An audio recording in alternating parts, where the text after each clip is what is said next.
3 ലക്ഷം രൂപ ഞാൻ അഭിലാഷൻ നവംബറിൽ ഡേറ്റ് അടക്കമുണ്ട്. 20/11/2024 അഭിലാഷിൻ്റെ സൗത്ത് ഇന്ത്യൻ ബാങ്കിലെ അക്കൗണ്ടിൽ SIBL south Indian bank of limited അക്കൗണ്ടിൽ 3 ലക്ഷം അയച്ചു കൊടുത്തു. ആ പൈസയാണ് അഭിലാഷൊക്കെ തിരിച്ചു തന്നത്. അതായത് അച്ഛൻ സുഖാന്തമാർക്ക് കടന്നെന്ന് പറഞ്ഞിട്ടില്ലേ, ആ പൈസ എനിക്ക് തിരിച്ചു തന്നത്. അല്ലാണ്ട് അഭിലാഷ് പിള്ളേർക്ക് പൈസ ഒന്നും കടന്നു തന്നില്ല. അപ്പോൾ ഈ രണ്ട് സിനിമകളും ഈ രണ്ട് സിനിമകളാണോ ശരിക്കും സാമ്പത്തികമായി നല്ല രീതിയിൽ ബിസിനസ് ഒക്കെ ചെയ്ത് പോകുന്നത്? 15 കോടി ബിസിനസ് ഈ സിനിമക്ക് നടത്തിയിരുന്നു. ഈ സിനിമയിൽ ബിസിനസ് നടത്തിയിരുന്നു. പക്ഷേ ഇതിൻ്റെ സിനിമ നഷ്ടമാണ്. 22 കോടി 54 ലക്ഷം രൂപ ജീവിതത്തിൽ GST. ഈ കണക്ക് എവിടെയാണ് ഞാൻ കാണിക്കേണ്ടത്? അവർ ചാർട്ടേഡ് അക്കൗണ്ട് വിളിച്ചോ, എൻ്റെ ചാർട്ടേഡ് അക്കൗണ്ട് ഇരുന്നോ? എവിടെയാണ് കണക്ക് കാണിക്കുന്നത്? ഞാൻ കണക്ക് കാണിക്കാൻ. പിന്നെ ഇന്നലെ നിങ്ങളെൻ്റെ കഴുത്തിലുള്ള ഒരു മാല ഉണ്ടായിട്ടുണ്ട്. സത്യം ജീവിക്കാൻ പൈസയില്ല. ഇന്നിപ്പം അത് പണയം വെച്ച ലിസ്റ്റാണ്. ഇന്ന് നമ്മൾ ഡ്രൈവർ രോഹിത്ത് കൊണ്ടുപോയിട്ട് പണയം വെച്ച റെസീറ്റാണ്. അത്രയ്ക്ക് ബുദ്ധിമുട്ടില്ല ഞാനിവിടെ അനുഭവിക്കുന്നു.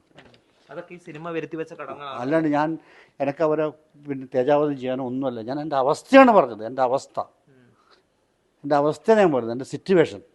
അല്ലാണ്ട് എനിക്ക് അഭിലാഷ് പിള്ളേനെ ഇതിപ്പോൾ ഞാൻ പറയണ്ട. അവരൊക്കെ ഒരു മൈൻഡും ഇല്ല. അവരെ സ്വന്തം കാര്യം അവർക്ക് എന്തെങ്കിലും ഒരു പരിഹാരം കാണുന്നില്ല. ഈ പൈസ നഷ്ടം ഞാൻ എവിടുന്ന് സഹിക്കും? ഇവിടുന്ന് എങ്ങനെ ഉണ്ടാക്കും? നിങ്ങൾ പറ. ഈ സിനിമയുടെ ഈ ബജറ്റ് അവർ പറയുന്നത് ഇതൊക്കെ അറിയാമായിരുന്ന കാര്യമാണ്. ആദ്യമേ 22 കോടി അറിയാമെന്ന് ഞാൻ ഈ പരിപാടിക്ക് കാര്യം നിൽക്കുക. ആദ്യം 6 കോടി 7 കോടി പടം പറഞ്ഞു. 6 കോടി എന്ന് പറഞ്ഞിട്ട് 5.5 കോടി ഒരു പടം തീർക്കുക. കുഞ്ചാക്കോവൻ ആണ് നായകൻ. ഇവർ കുഞ്ചാക്കോവൻ്റെ കുറേ നടന്നു. കുഞ്ചാക്കോവൻ കഥ പോലും കേൾക്കാൻ തയ്യാറായിട്ടില്ല.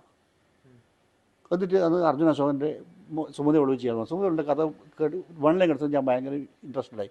അപ്പോൾ നമുക്ക് 7 കോടി 7.5 കോടിയൊക്കെ തീർക്കാൻ പറഞ്ഞു. പിന്നെ ഒരു പ്രൊഡക്ഷൻ കണ്ടുള്ളൂ എന്നിട്ട് 13 കോടിക്ക്. പിന്നെ ഒരു ഗിരീഷ് വന്നിട്ട് 12 കോടി ചെയ്യാൻ പറഞ്ഞു. പിന്നെ എല്ലാവരും കയ്യിൽ നിന്ന് പോയി. 84 ദിവസം ഷൂട്ട് ചെയ്ത പടം, 84 ഡേയ്സ് ഷൂട്ട്. ഇത് ബാഹുബലിയെ പോലെ 84 ഡേയ്സ്. പിന്നെ മ്യൂസിക് 24 60 ലക്ഷം കിട്ടിയത് പറഞ്ഞ് 3 കോടി കിട്ടിയെന്ന് പറഞ്ഞല്ലേ. എനിക്ക് മുന്നേ കിട്ടിയത് തെളിയിക്കണതുണ്ട്. 1 കോടി 5 പൈസ കിട്ടുക. ബാക്കിയൊക്കെ ഷൂട്ടിംഗ് സമയത്താണ് കിട്ടുന്നത്. അതൊക്കെ അന്നേരത്തെ ഷൂട്ടിംഗ് സെറ്റിലേക്ക് പോകുന്നുണ്ട്. ഇത് കിട്ടാൻ കാരണം രഞ്ജിൻ രാജ് എന്ന് പറഞ്ഞൊരു മ്യൂസിക് ഡയറക്ടർ കഴിവുകൊണ്ടെന്ന്. അല്ലാണ്ട് അഭിലാഷ് പിള്ളേൻ്റെ എൻ്റെയോ ആരും കഴിവുകൊണ്ടല്ല.